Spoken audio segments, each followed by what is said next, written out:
Hi guys, welcome back to my channel. So we have a Q&A round today. I did ask most of y'all to send in your questions. So if you're new to my channel, thank you so much for tuning in, for watching. Hi, I'm Shwetavijay, and please do not forget to hit that subscribe button. Be a part of my crazy world. Make a sister happy. So let's start. All right, let's take the next question. Yours and Jovita's friendship really runs deep. Is this all a facade for the internet, or is there truly a friendship, and can influencers be friends? We are influencers. Fine, fine, fine. I'll accept it. My friendship with Jovita, I have explained this even before in my previous video. We got together. I mean, we have known each other through content creation, of course. Even in London, we got in touch, but our friendship really never ran deep as the way it did in 2020. She was going through her divorce. She was going through her, her problems, and I was going through my own set of problems with, my pregnancy and the fact that we both got stuck here during COVID. We didn't have anyone else. Friendship just blossomed and it bloomed, and it's not a facade. There is a true level of respect and love that we have for each other, that we don't cross each other's boundary when it comes to work. We do help each other when it comes to work. If I see that there's a certain project that I feel she will fit very well, then I always recommend her name. I feel in the newer generation lot, I wouldn't know. I'm just assuming that with the older generation, there's a lot more camaraderie and more friendships, and we help each other in times of need. When it comes to Jovi and I, you've got to understand that just because we display our friendship on social media a lot more than I display my friendship with various other content creators, that doesn't mean that there's certain beef going on there. Because one of the question was about our friendship with Shreya as it run its course. So I just want to address that, because that's a question I get asked a lot, and that's only because you have not seen Shreya, Jovi and I together. But there's no such problems, and what you're assuming and what you read on the internet are just assumptions. Because if there is a certain story that is put out there, just because they don't see that person, they don't see Shreya in my story, they assume that that story is for Shreya and vice versa. But it's far from the truth. The three of us are very much okay. We have absolutely no problems with each other. It's just that we never got the opportunity to spend time. And that's the thing about social media, isn't it? It's basically, if you show, everything needs to be seen to be believed, which is not the fact, you guys. It just because we don't spend time together, it's because she's in Delhi. We have not had events that has brought the three of us together. That doesn't mean that there is a rivalry happening, or someone has betrayed someone's trust. There's no such thing. Jovi and I mean, we are much closer. So to answer your question, we are very much so, very deeply rooted friendship it is offline than what you see online. So far it's been great. I wanted to just address how things are on social media, because a lot has been misunderstood and misinterpreted, only because everyone has a different notion about how influencers function, how content creators function. There is a side of me that also gets frustrated when I see people not using their intelligence and their common sense. It's not very common anymore. Everything is done unfiltered, and that's what I don't like. Where social media right now is, I don't like that unfiltered. It's nice to be unfiltered where reviews are concerned. You've got to be bold, you've got to be out there and spit out hard facts and truth. But you've got to filter out certain aspects of certain aspects of your life on social media at the same time. Not everything needs to be put out there. I feel like there are some of us that are very, very private people. I spoke about my marriage, and I spoke about my relationship only because there were so many questions out there with regards to where my husband is, where is my relationship going, and I can understand because it's you don't see us together, and that's a conscious decision I took around 2 years ago that I don't want to put my private life anymore on social media. I really don't. It's not because of Nazar or anything of that sort, but it's the fact that the more I'm growing older, for my daughter's sake, I'm trying to keep everything away from the internet. Tomorrow, when she grows up and she Google search, I don't want things to pop up. So that is the reason I try not to keep, I'm trying to keep my private life extremely confidential. The fact that I had to answer certain questions because there is a misunderstanding that is floating about thinking that I have chosen my career and that is why I brought myself here to India and I'm far away from my marriage. No, that's not the fact. The fact of the matter is when I conceived Nirvana, when she was in my stomach, I was penniless. I had absolutely no money. I was a completely dependent wife because even when I was in the UK, money was not great. I wasn't earning that well. So there was marital problems out there. And when I was carrying Nirvana also, expenses started to rise up. I was not able to match up. I was not able to help Giri. I was not able to run a household. It's only when things started to really function very well for me professionally out here, I decided that I had to stand up for myself because I gave up a very good career to build his career in the UK. And I had to finally make a decision to take a stand and do something for myself so that my daughter tomorrow will understand that just serving a man is not what life is all about. She has to see her mother stand on her feet so that she understands the importance of financial independence. And I don't care now what rumors are floating about me because I know my truth. I know exactly what I went through. I know exactly what I had to hear when I was financially dependent on somebody, and I don't ever want to put myself in that spot. I was always financially independent. I had to leave because of my marriage, and I built a life from scratch in a new country far away from everybody, and things were not going well. So I don't ever want to put myself in a vulnerable position where a man will always tell me how I was actually truly good for nothing. And what's wrong with being ambitious? What's wrong with being ambitious? Why are women made to feel guilty about being ambitious? The ambition and having the drive to make your lifestyle and make yourself the best version of you should be your priority for you and your loved ones. And nobody should make me feel guilty about it. I don't even let my family ask me any sort of questions because my mom and I know exactly what I went through while I was pregnant and before that. And I don't ever want to put myself in that position again. And I don't care what anybody says. So be it. So yeah, I don't know why I put this out because there were so many questions with regards to my marriage. And I know the rumors that are floating around. And I know there are many DMs that comes my way that says, Chechi, I've heard this so and so. I just want you to know. I don't want to know. I really don't want to know what you've heard.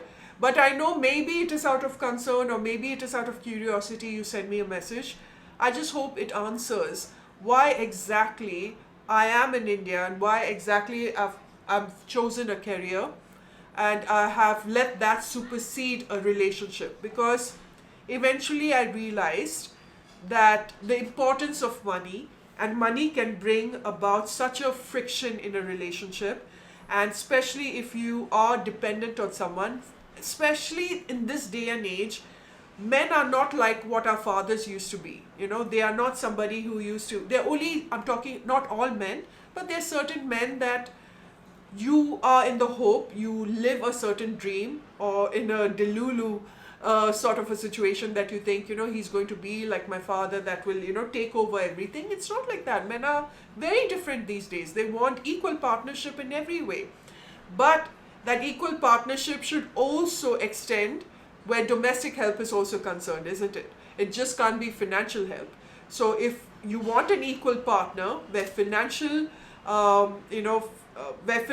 like paying the bills are concerned, you want an equal partnership out there, then when I'm cooking, you extend that equal partnership by cleaning. So it has to go hand in hand. It just can't be according to the man's convenience anymore. I'm not going to feel guilty about anything. I don't care about the rumors. Some of the rumors are created by past friendships that I have lost. I know that. When I read a comment, I'm like, hey, it's you. I know it's you with your fake IDs. And if the assumption about me is that, I left my poor husband in the UK to, chase after money, so be it. Why are influencers known to be sellouts? Okay, I don't understand, but let me get into this. This sellout notion. I can't speak for everyone else. I can speak for myself, because one or two times I've heard people use that term for me. I need to pay my bills. I have a daughter that's growing up. This is my job. Okay, I can't always buy cosmetics and do a review for free. But when I'm doing paid collaborations, I can assure you that I don't follow a script. I tell the brands that only and until you are okay with me talking honestly, without it being scripted, without the fancy backdrop, without anything that looks like an ad, then please work with me. And I try and I test the products, and if I like it, that's when I portray it to my audience. And this is something I have followed for since the beginning, basically, since I started taking paid collaborations. I think there are only a handful of us that brands know that if they contact, that we need nearly about 2 months or 1 month max to test out and try out the product. I need a salary, isn't it? Just like all of you who are going for for your day job. This is my job. As a parent, that's what we do. And I also take care of my mother. So I've got expenses in my hand, and I don't, basically, my father has secured my mother in terms of property and various other things like a typical NRI father would. But I wouldn't touch that because that goes for my mom. So I need to do my duty as a daughter, as a mother, and I also need to take care of myself, so I shouldn't be made to feel guilty about taking certain collaborations because that is my job. Now, what is a sellout? If you think of an influencer that has actually told you, I hate this and I will never work with this brand, and then you find themselves working with the brand, I can understand where the anger comes from. Or you find an influencer that actually has stood her ground with a certain claim, and then suddenly when the money was good went that way, I can also understand the anger that you guys are coming from. But you can't call an influencer who is doing collaborations to pay her bills, make money, lead a certain lifestyle, because there's only so much that we can do in this content creator world. It is basically, it's got a very short attention span. It's a very volatile business, so you've got a limited amount of time that you can make your money. And I don't think anyone should call anybody who makes money through collaborations a sellout if they are making great money. I know the anger comes from the fact that what do? They just switch on the camera, they talk, and we have to work really hard. I completely understand that. Probably I would have been in the same boat if I was going for my day-to-day job, if I was part of the events, if I continued and I saw somebody who is just sitting at home and making shitloads of money, much more than I do, I would also feel that, that little, a little twang of envy. But now that I have done both, I can just tell you that our job is also difficult, you guys. It is difficult because, number one, the competition is so heavy. Number two, it is a very ageist sort of a, age is never kind to you in this business, in any glamour business. Third is that when youngsters come forward and the competition is severe, they cut down their price. There's so much of backstory that you guys don't even know how agencies work, how influencers work. There are agencies that will cut a certain amount so drastically so that they get the project, but they will portray it in front of social media that they earn in lakhs and lakhs. So if someone who is in the 7 lakh, 8 lakh, followers, and they have cut short so drastically, a brand would be like, I'd rather go for her than an OG person like me who has been very standardized, has not gone down, has not gone up, and has been very on the same level. They would be like, why would we go with her when we can get someone younger who's got better numbers? So it's a very volatile business. So that's how it goes, man. And I don't think anybody should be put down because of that. What do you feel about the influencer community, especially what all they do on social media to show off whatever they have? Okay, the question, okay, I think I know what you're trying to say. This is from Chetana, yeah. Oh my god, I need reading glasses right now. So, if from what I've understood about the community right now is that everybody wants to put all of their achievements on social media. It's all about, oh, I achieved this at this age, I've bought this at that age.